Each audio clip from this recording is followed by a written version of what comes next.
Welcome back to the LPL, everyone, where Game 3 is ready for us. And while the games are heating up, so too are we, as we are stretching and getting ready for this final match between EDG and FPX, and it looks to be a spicy one, because everyone's identified the key fulcrum to both of these teams, mid and jungle. Top has gone consistent, bottom has gone consistent, but how the mid and jungle have determined how those lanes end up shaking out has determined how these matchups have ended. But very different ways. In game number 1, it felt like Scout was all about the controlled performance. You know, he locked down his mid lane in the team fights, he was covering the flanks, he was doing his job, and in game number 2, Cool threw down the gauntlet and said, no, it's not about control, it's actually about being a primary carry. So now the question for me is, do Edward Gaming look at an Unrelia pick and then just decide to take it away? Or do they recognize that, in my opinion, the true impact is the Camille, and from game 1 to game number 2, it was just a change about how they executed on the Camille pick. We saw constant hovers of many different junglers by Alex throughout this,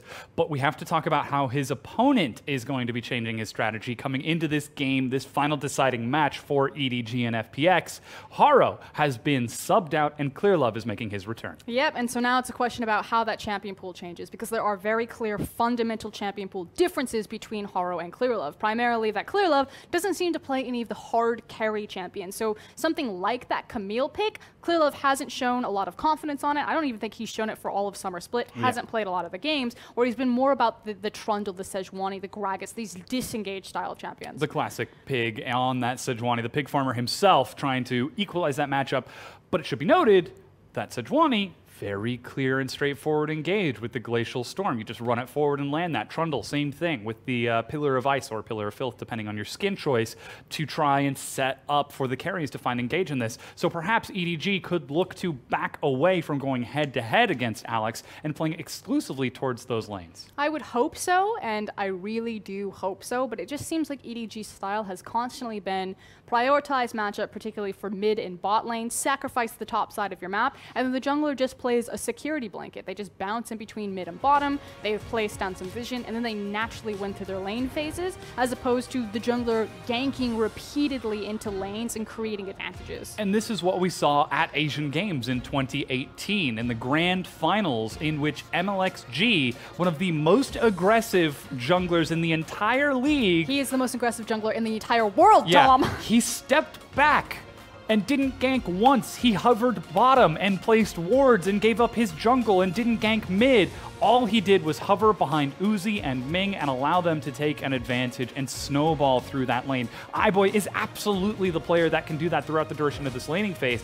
Will we see Clearlove go as far to do that and sacrifice his other lanes, leave them to be independent so that he can set up that bottom lane? Go back to classic 2015, 2016 EDG? I mean, I'd like to see Dark Clearlove make an appearance as opposed to Light Clearlove. It is way too late for that. I want to see the Carnivore, but ultimately I don't think you could script the story any better from Cool's perspective. If FPX are going to take down Edward Gaming and give themselves their best fighting chance at retaining the playoff spot, then it must be Cool versus Clearlove. This is a story that is very, very old. These guys have been around from the very beginning. Both of them played before the LPL even existed back in China. And so if Cool's gonna have a shot, he needs to take down the original king. Yeah, the winningest player in LPL history right now, currently still playing for EDG as Clearlove makes his way on stage in Chongqing.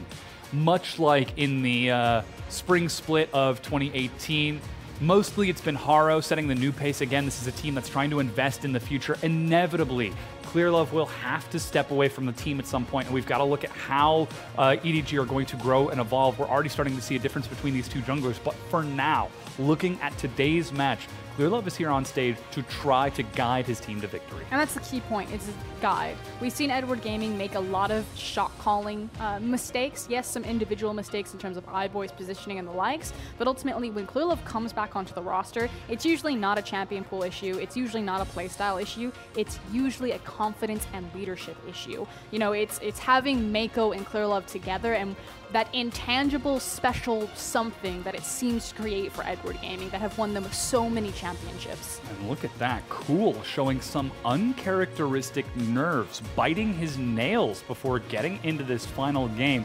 There's a reason his name is Cool. He's been one of the most consistent players in the history of the LPL, though he has been jumping around from team to team. It seems like he's finally found his home with FPX, and it's actually the opposite of his name that really sees him succeed with this team, playing towards the fire, playing towards the heat, playing towards the passion and the snowball. Of course, across from him, ClearLove looking to bring him down, looking similarly as nervous as his own hand shakes while taking a drink. But we're about to get into pick and ban for this decider match, this Game 3 between EDG and FPX. So what has everyone identified? Well, first and foremost, we've identified the supports. Alistar and Tahm Kench are both off the ban list, and the priority pick with Alistar gone is going to be that denial of the Kai'Sa every single time that EDG have grabbed it. LWX is now on his primary pilot. This is a very big champion for him, but that leaves a secondary hyper carry to EDG. That's Xayah, about to be followed up with by iBoy as Scout, taking a defensive rise in the mid lane. I'm going to take a sneaking suspicion and a run at this one. I'm going to say you're going to see one of the oldest Edward Gaming compositions. They are going to stack hard CC, they're going to stack targetable hard CC, and they're going to make a team fight oriented composition front to back. Ryze and Xayah give away all of that information, and it is one of the EDG specialties. A very classic strategy, but with that focus very early on, look at what FPX get. That Camille once again to Alex. And Gimgoon, he gets the chance to return to his Cho'Gath. Now, even though they didn't take away the Camille for themselves, I still think that with the Xayah pick, Edward Gaming are recognizing that Camille is going to come through for a third time for Alex. By having Xayah, how iBoy plays that, he can survive and outlast a lot of what Camille wants to do. And so Xayah is no longer just a easy, viable target for Camille to jump on. Now we will see what looks to be a Xin Zhao hover from ClearLove. This is a carry role that he takes, but it does provide that targetable CC that we were talking about, and a similar disruption in team fights with the Crescent Slash to reset these fights. And a lot of people think that when Xin Zhao is played in the LPL, that it's about diving onto the back line and playing more of an assassin. It is not. It is about fighting front to back, and like you're saying, resetting those fights. So when you see ClearLove pick Xin Zhao, of course if he gets snowballed, he's gonna go for the assassin. He's going to be the traditional bruiser, but 9 times out of 10 when we see a Xin, it is to play front to back. It is to reset those team fights, and it's to control zones of space. And those zones are going to be so important. EDG, they've got Ryze for excellent wave clear. They've got Xayah tossing out feathers to control space even more. Let's see how they decide to finish this, as they're actually going to be the ones to ban away Orianna, and Gangplank will be banned away from Ray. So still, it seems as though FPX recognized this strategy.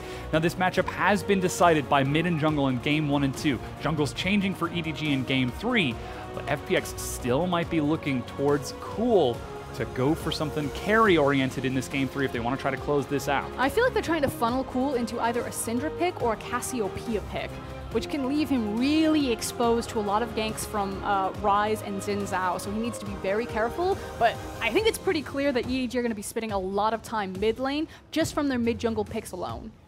Very safe Darius ban away from FPX as they're focusing that top lane. Maybe he goes for LeBlanc here just to for a bit of extra safety. Uh-oh. Whoa! Uh-oh. Never mind. I was like, it's iBoy, he's kidding. But then I saw he wasn't smiling. And it's been locked in Urgot for Edward Gaming.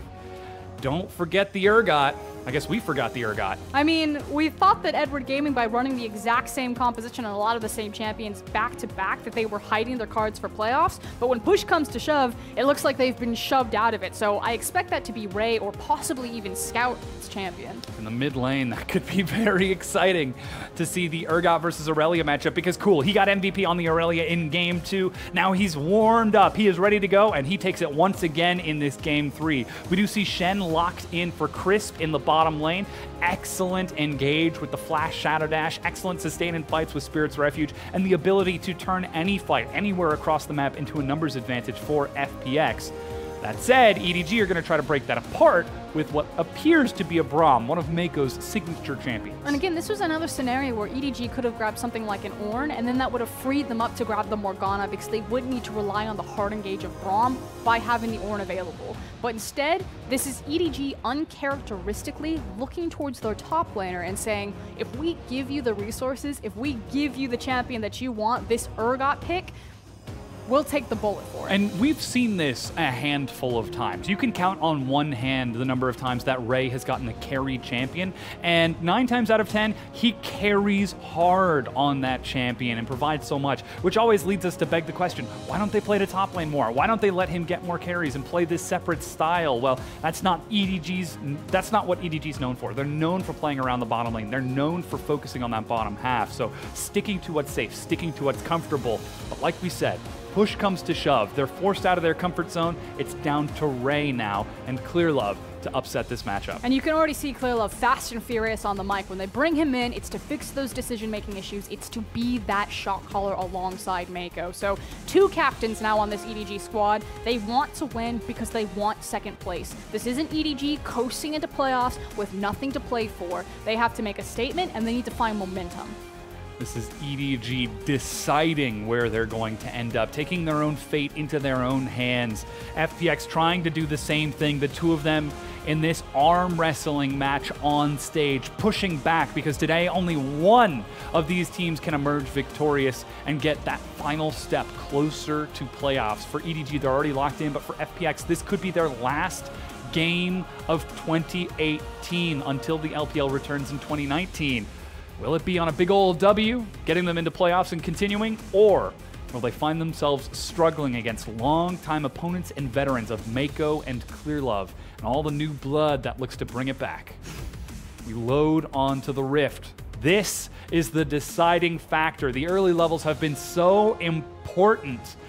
And EDG showing us, hey, we've got plenty of strategies ready for playoffs. Why don't we give you the charity case with this one here in this ace match, this Game 3 between FunPlus Phoenix and Edward Gaming.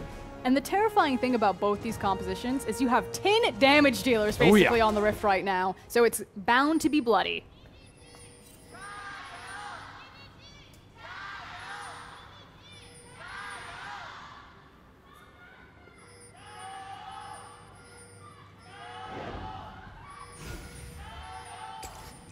Reminder, we are playing out the Week 11 as well as the playoffs in our away venue, so thank you again to Chongqing for the assistance here in opening up the snake pit to both the FPX and Edward Gaming fans. And as you can hear from the crowd and the Gyos, that they came out in full force. Yeah, despite the FPX fans being heavily outnumbered, they're still trying to match the volume of EDG as Ray on this Urgot pick heads up into the top lane against Gimgoon. There's a lot of snowball threat if he's able to control that lane, something that Urgot excels at. But take a look at that. He's got unsealed spellbook for teleport and more mobility with the rest of his summoner spells. I actually really like that, especially when there's a Shen in the game, because now you have 2 unsealed spellbooks on the Braum as well as the Urgot. I think it's in a direct response, particularly the Braum one, because you are facing Shen support. So you have that added ability that if something cheeky early on level 6 happens, that Mako can follow up on it.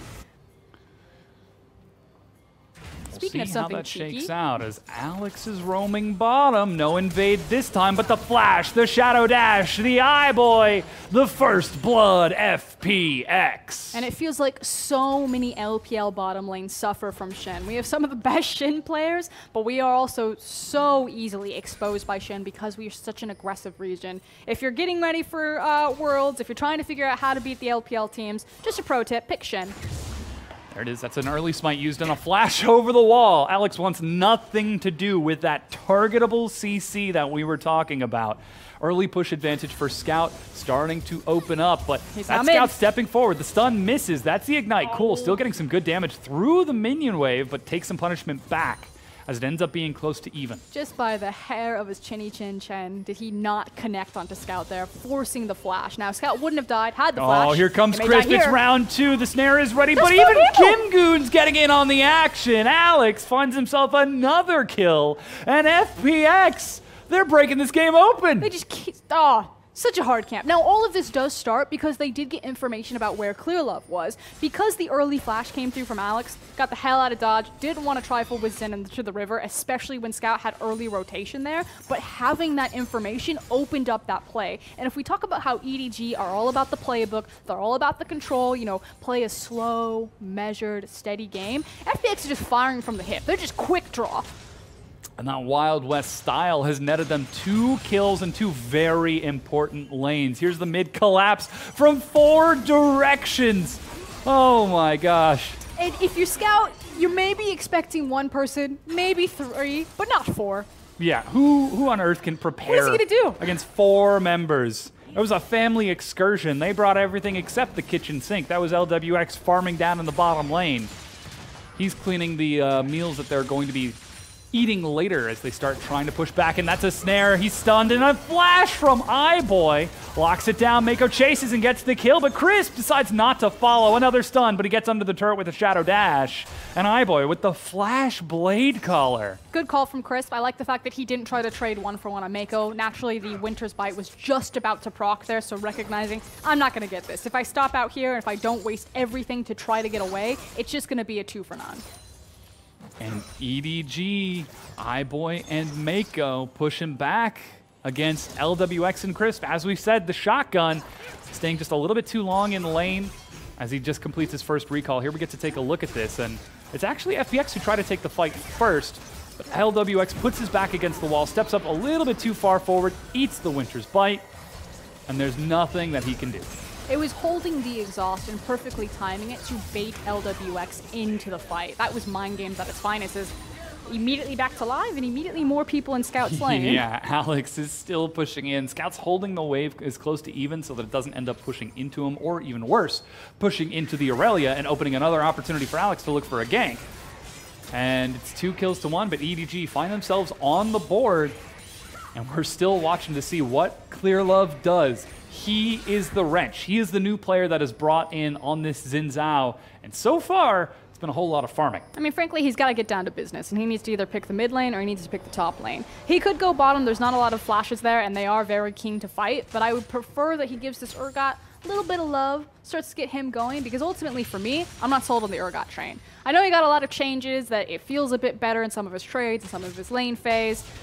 You know, he can be more effective in team fights, but from a holistic kit perspective, I just feel like any other champion, for me personally, is more valuable than the Urgot if it's an even 5v5. Yeah, not a fan of the shotgun knees. I mean, he does a lot of damage. He does. But he needs a lot of room to do so. If he lands the first tick of his ultimate, it's an easy execution if the rest of his team is able to follow up with more damage, but perhaps EDG just trying to play the strong laning phase. But again, look at this. Kimgoon roaming down towards the mid lane. The target is Scout again. The flash onto him. Cool lands the stun. This time he dives and gets the kill. Triumph is enough. He escapes with his life. It barely gets him over the line. That was so sick from Cool. And look at that. A quick head roll from Clearlove, almost characteristic of FLICKR on the big stage when he starts to get a little emotionally tilted. I mean, he's got to stretch it out. His mid lane is being camped to high heaven. I don't think there's anything Scout can do. They need to get vision control, and you can see that EDG are starting to play some of that vision, trying to find these angles that Camille's getting in, but constantly Alex is getting behind them because he's going through the top lane to get to this angle. And absolutely crazy from Cool, who goes for the blade dash into Vanguard's edge auto attack. That's not a true combo, Indiana.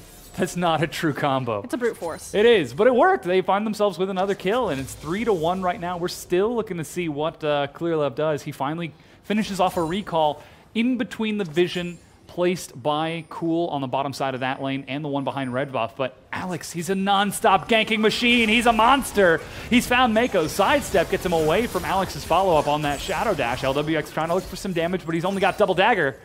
Doesn't quite have enough to match iBoy's pull-through. And this is why I wasn't really feeling the bot lane in terms of as a ganking priority there. I just think it's really difficult between Braum and Shen to actually make this connect, despite how much hard CC you really do have. So as Shin gets access to Stand United, it gets a bit more precarious for EDG to try to pick fights elsewhere on the map, so they may be forced into funneling their resources bottom. But in terms of FPX, they have so many more options about where to attack on the map.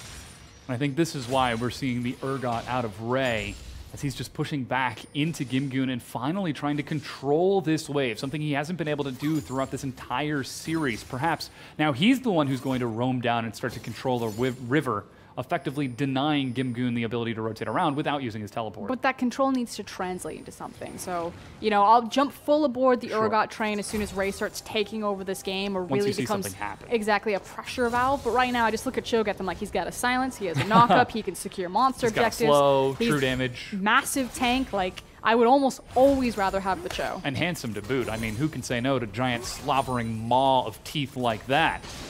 But here we go, EDG. They're trying to get themselves back into this matchup. Down about 1,000 gold. Scout gets blue buff, and I'm sure Cool's looking at that and saying, oh, thank you. You got me blue buff. You shouldn't have. You know, visually, I don't really like where the blue buff is wearing the, what do they call it, fillet? Fillet? His necklace, his floral necklace. necklace. That's his head, yeah. Yeah, he's wearing it literally on top of his head. Because he doesn't have a neck. Yeah. He's like the juggernaut. Should I just lay one across your eyebrow? Because that's how it looks to me. It looks ridiculous. And look at this trade from EDG. They're actually able to get under the vision and look for the dragon, but Scout is undefended, forced to back away. Ooh. He survived. A good flash gets him away from the Vanguard's edge. Double teleport. Who's going to cancel? Nobody. Ray goes in, gets a good knockup. Alex tries to follow with the Realm Warp, and nobody gets into it. And that's Alex stepping up. He dies. That's the Crescent Sweep, resetting the fight as expected, but Ray locks him down to get the kill. FPX bite off too much more than they can chew. And here comes the business. Clearlove diving right into that one, kicked him back to Ray, said, here you go, you're 1 kill onto the board, and they're not even me. hesitating onto Gimgoon. Flashes away, but they dive underneath the turret.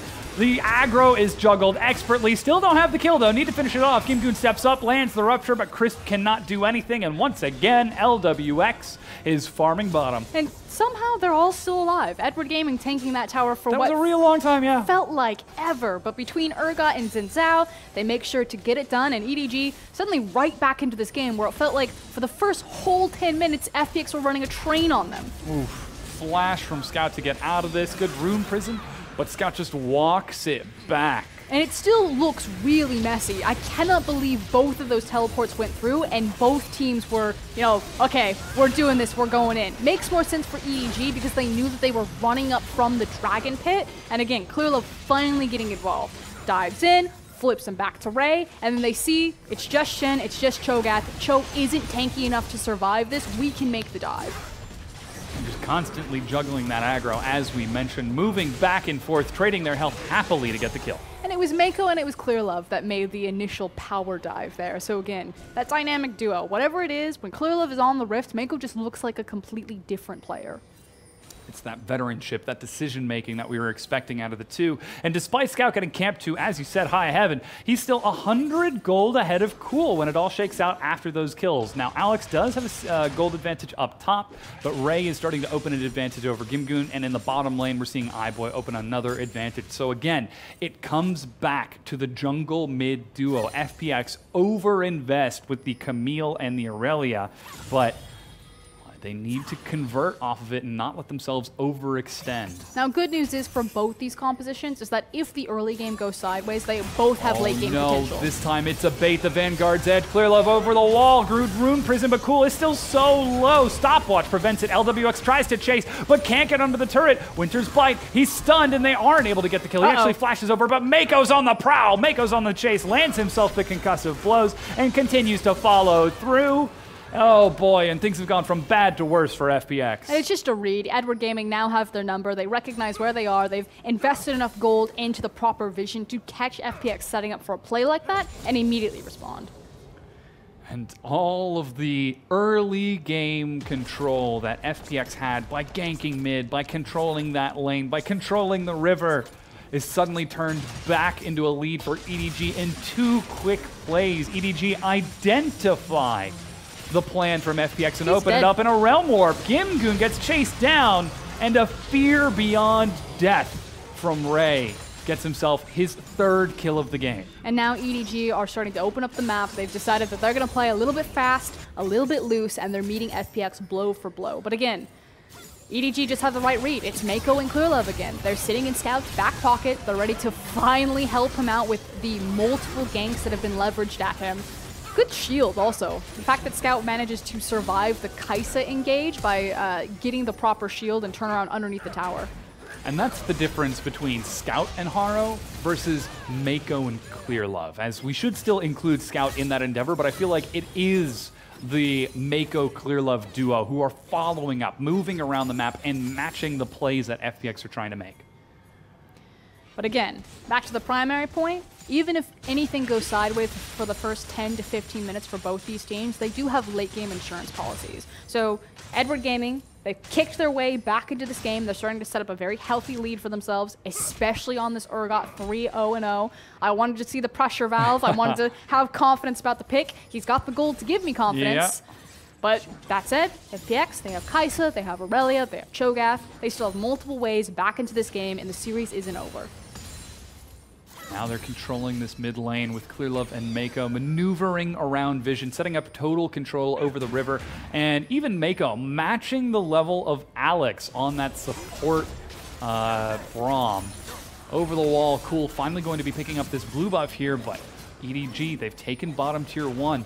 This is the strategy and the plan. This is the stance that EDG take as they force control. Ray heavily pushing bottom. And iBoy and Mako pushing up top. It's just complete control of all 3 lanes and the river. And I do want to point out that Mako is sitting on Exhaust Teleport right now with his spell book. And so the Stand United is just about to come up, and that's what Edward Gaming are banking on, that it's going to be a Stand United play, that it's going to be quite split up around the map, and that they're going to be the team that beat FPX to the punch and really start snowballing. They're still not waiting for that play to happen, though, as they're moving towards this Rift Herald here before FPX can look for a play, as FPX are now just struggling to take control over their lanes. All 3 get pushed in. LWX steps up top to look for the minion wave, but already iBoy and Mako are there to head him off. Rift Herald picked up by Clearlove elsewhere, while Ray, he pushed in bottom so hard that Gimgoon is only catching it now, and there was no chance for FPX to even step out onto the map. And now, where do EDG strike? By where Clearlove's hanging around, you'd expect it to be the mid lane. They really want to use the Rift Herald there, but if FPX force a play topside, Edward Gaming will probably just reaction collapse towards it.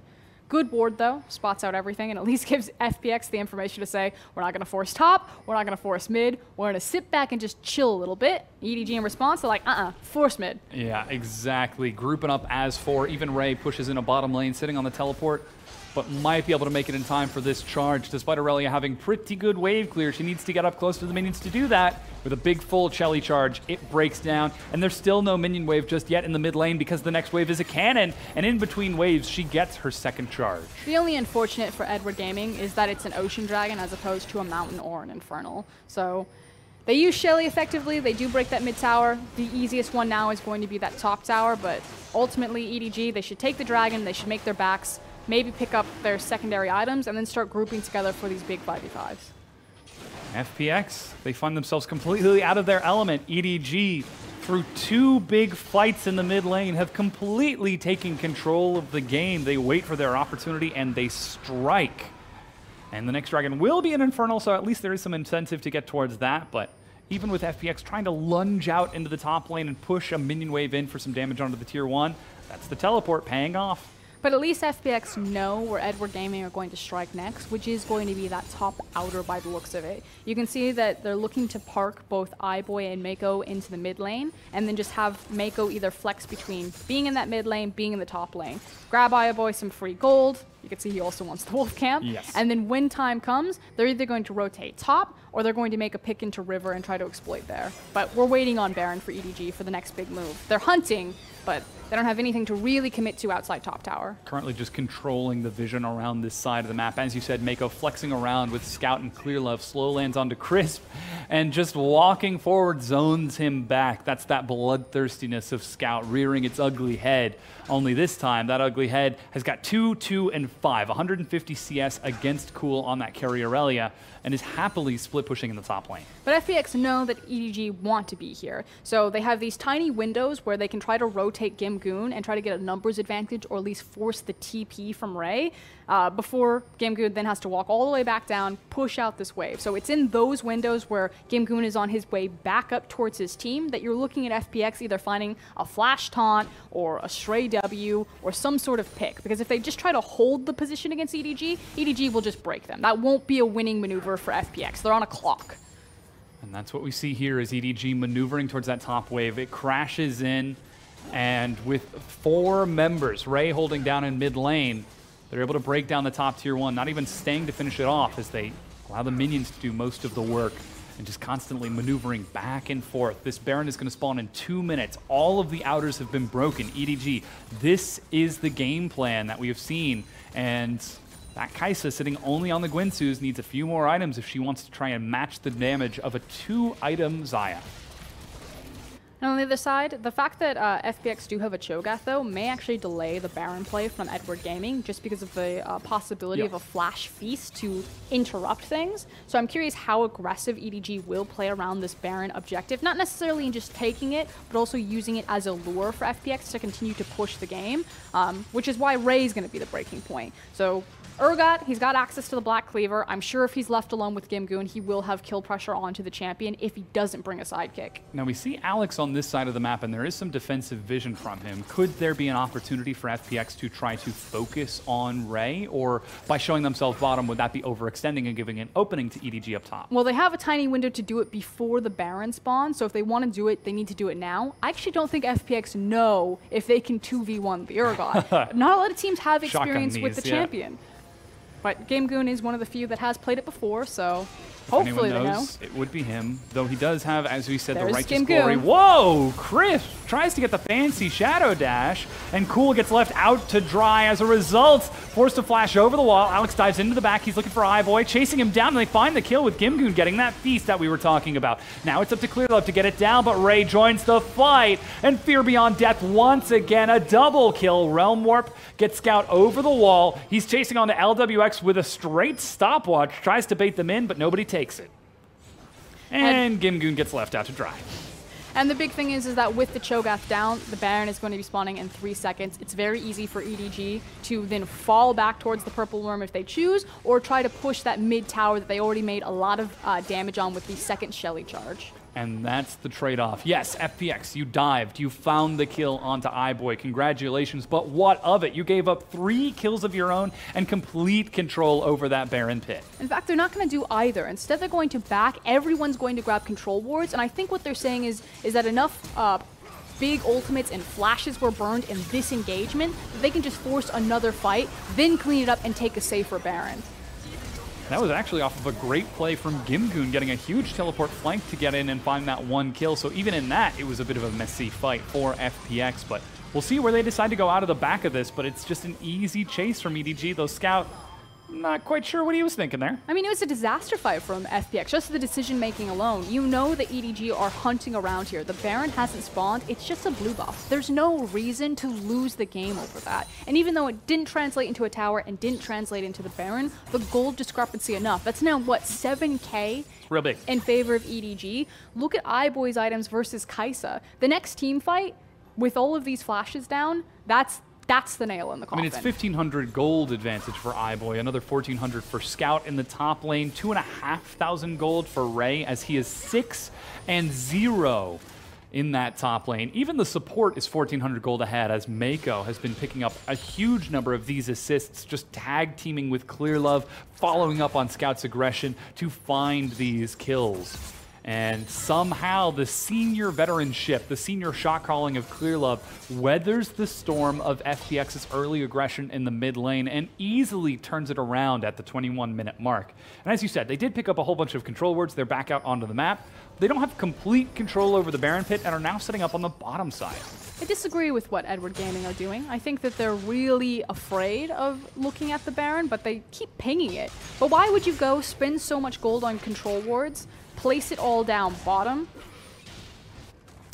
Because you wanted to get the Magi's Soul Stealer on Scout. I mean, the easy tell is that you're creating a security blanket for Ray. He's going to be kind of your pivot point between the Baron and that bottom lane. It also gives you access to the Infernal. But ultimately, to me, it's not the most effective way that you could have played. I feel like if, again, you're playing RNG or Invictus Gaming, as soon as they killed the Cho'Gath underneath this blue buff, you go to Baron. They would have immediately turned on Baron. Yeah.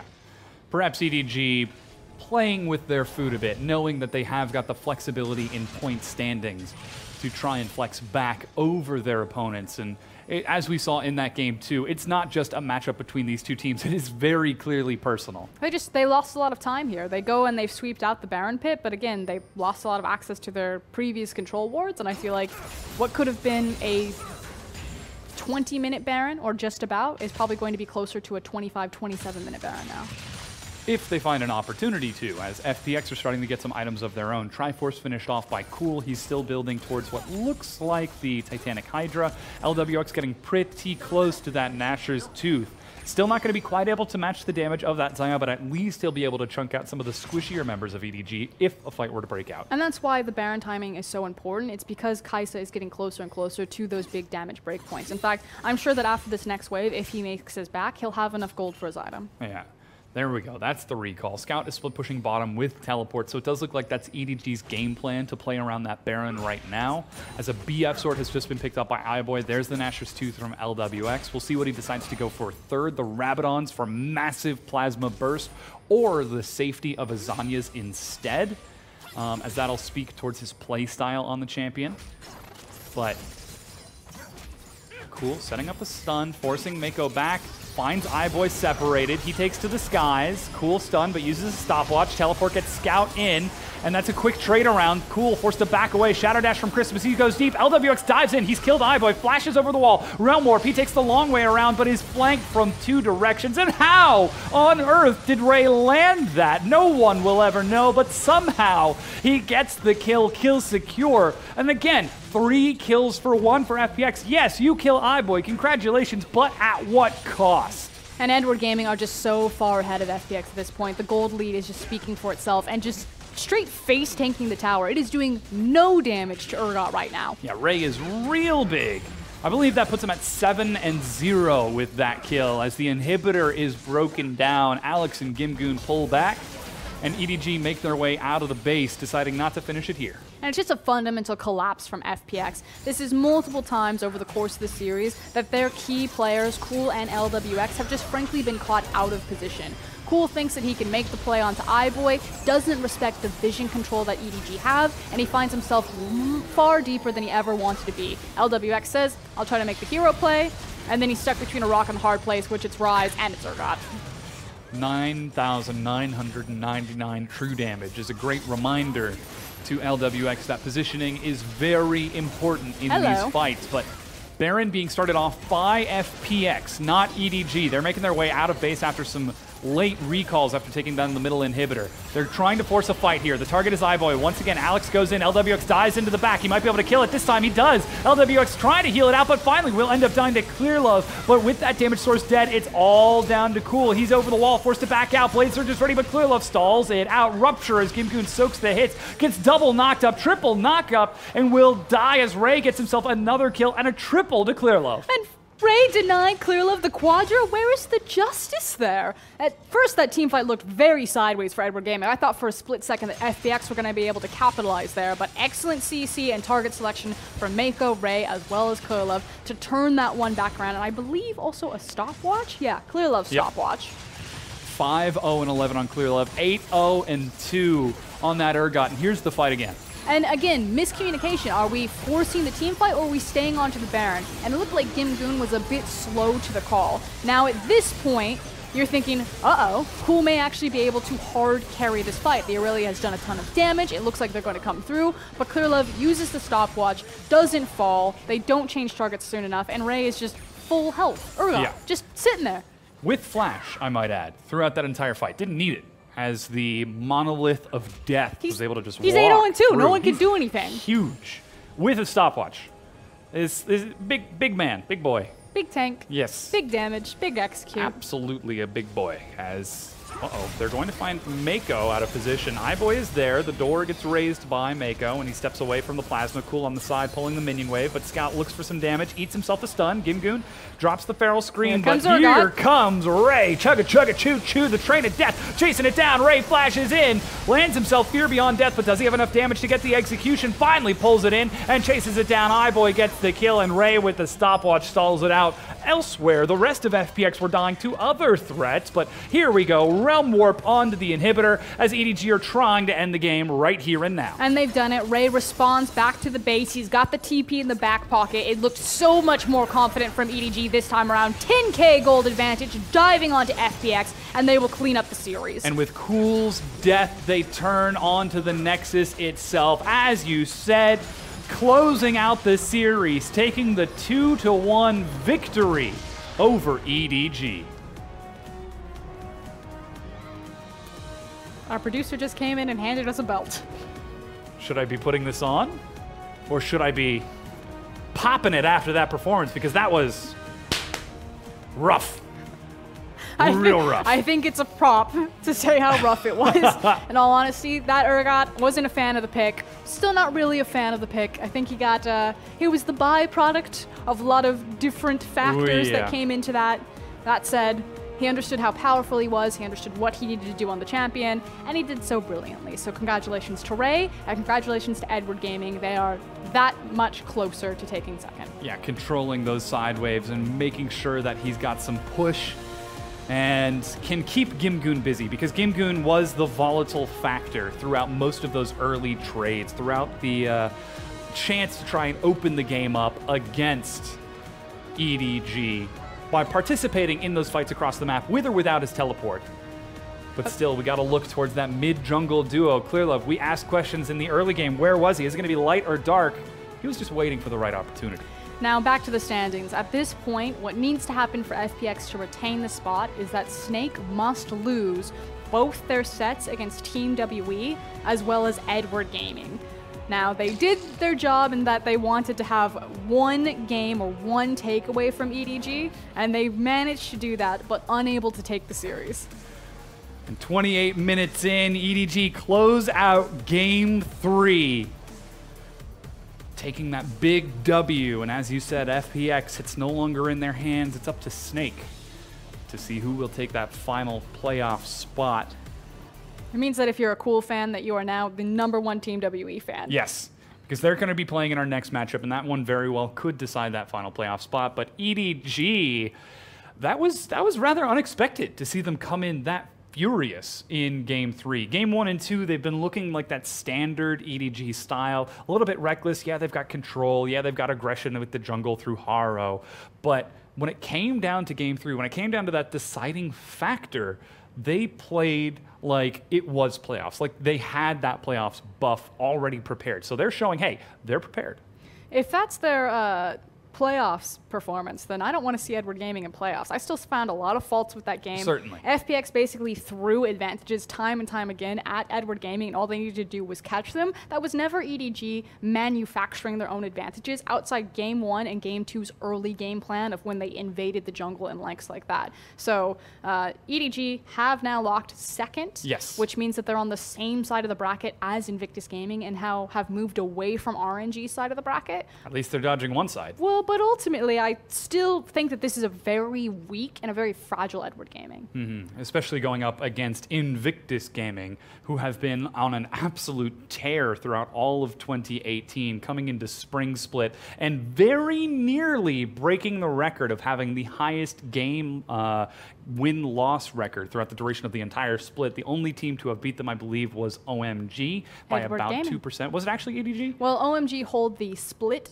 victory, yes, but EDG hold the season winningest victory. So that's in matches. That's lossless matches. In games, I believe it's OMG at like 89%, and right behind them is IG at 88, and then EDG at 87%. So still very, very close, very, very intense as we get towards that, but they still have to make it to that Invictus Gaming matchup, because looking at their opponents, there's still a chance for an upset as we get into playoffs, because like you said, still a couple of flaws in their play. It wasn't the perfect, seamless EDG that we've come to know and love. And it's about pinpointing where those flaws are, and again, it's kind of in that decision-making and that setup process. Time and time again, it feels that Edward Gaming have always been kind of a mid-game high tempo type of team. Their lane phase, it's uncrackable. They have very strong laners in Scout, iBoy, and Mako. Ray can hold his own on any type of matchup. That time around it's the Urgot. Usually it is a tank-oriented matchup. And then their jungler just plays kind of goalkeeper and just bounces between all of the lanes and lets them win naturally. As the towers fall and as Edward Gaming need to be that very clever team about how they're playing a macro strategy,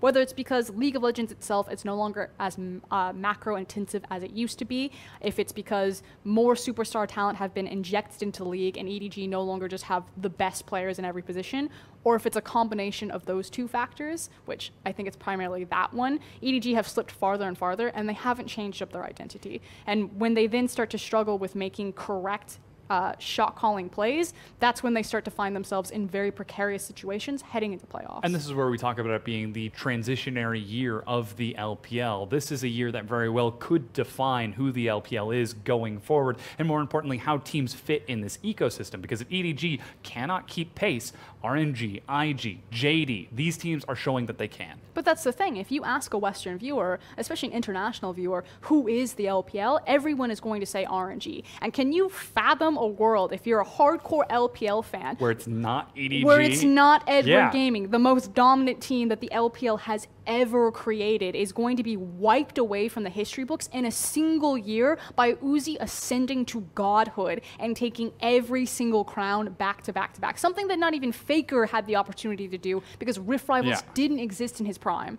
He's got 2 left. He's got the summer split and then Worlds just after that, because he did take All-Stars and got the 1v1 championship as well. Our MVP for that matchup will go to the veteran of EDG in the jungle, ClearLove, making his return, gets to lock down the victory at 7-0-12 and says, shh, it's all going to be okay now. Don't tell them I played Zhao. It's fine, everyone already knows it. That said, it's nice to see the veteran return. It's nice to see how that changes up Mako's performance in particular, how they did react to FPX, but still a lot of cracks. FPX are not the hardest hitting team. They showed that if you throw chaos at Edward Gaming, they will struggle to react. And if I'm RNG and if I'm Invictus Gaming, I'm sleeping very soundly at night. Yeah, you absolutely review the tapes of these games moving into this next matchup, because with that EDG victory, they will get second place locked in for themselves. Again, getting that side of the bracket with Invictus Gaming, but it's now 3 days left until we're into playoffs. EDG, they play again tomorrow, so they're not out of the woods just yet. They can still provide even more footage to opposing teams. Do you think that they show us any new strategies once again, or go back to this calm style that we tried to see in Game 1 and Game 2 by applying pressure? Because it's still so important for us to talk about.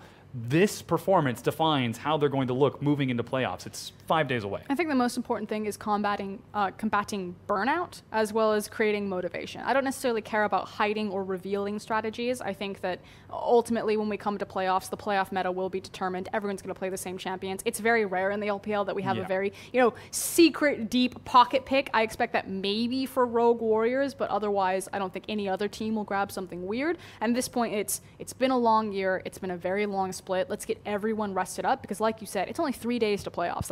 We need to take a breath at some point and reset. Yeah, well, we'll have to see if EDG can do that. We're going to go and take a quick break while we get ready for our next matchup. Snake versus WE coming up just after the break.